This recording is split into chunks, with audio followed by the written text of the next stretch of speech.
BJP Congress పార్టీలకు తెలంగాణ ప్రజలు కర్రు కాల్చి వాతలు పెట్టారని చొప్పదండి ఎమ్మెల్యే సుంకె రవిశంకర్ అన్నారు.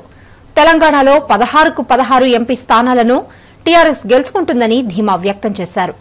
కరీంనగర్ ఎంపీగా వినోద్ కుమార్ భారీ మెజార్టీతో గెలుస్తాడని వెల్లడించారు.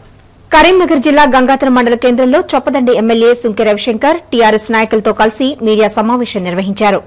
కరీంనగర్ లో వినోద్ కుమార్ ను ఓడించడానికి బీజేపీ కాంగ్రెస్ లు ఒక్కటై నీచ రాజకీయాలకు తెరలేపారని మండిపడ్డారు.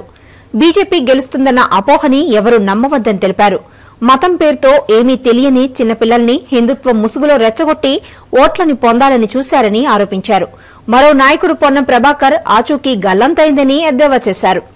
కరీంనగర్ పార్లమెంటరీ ప్రజలు అభివృద్దికి మరోసారి పట్టం కడతారని తెలిపారు.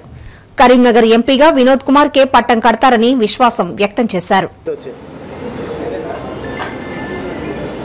అసలు నాకు రాజకీయాలే వద్దు, నేను రాజకీయాలే చెయ్య, నన్ను అణచివేసిర్రు, అణచివేతకు గురి అయినా ఈ రాజకీయాలు నాకు పనికిరావు, రాజకీయాల్లో నేను ఇమ్మడలేను అని బీజేపీ పార్టీకి రాజీనామా చేసి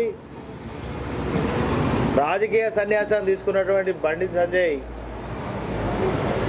2018లో ఎమ్మెల్యే ఎలక్షన్లలో పోటీ చేసి ధర్మం కోసం హిందూ కోసం పనిచేస్తా అంటాడు. ఏం తెలియనటువంటి పాపం అమాయకులైనటువంటి 18 ఏళ్ళు నిండనటువంటి యువకులను కులం పేరుతోటి మతం పేరుతోటి రెచ్చగొట్టి వాళ్ళను వాళ్ళ భవిష్యత్తు అంధకారంలోనికి నెట్టేసే విధంగా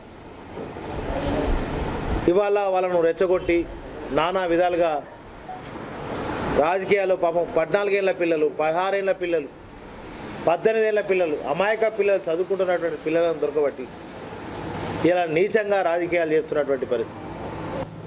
అట్లా కాకుండా నాకు రాజకీయాలు వద్దు అని ఒక దిక్కు అంటూ మరి మళ్ళీ ఏ ఎన్నికలు వచ్చినా ఆ ఎన్నికలలో పోటీ చేస్తాను.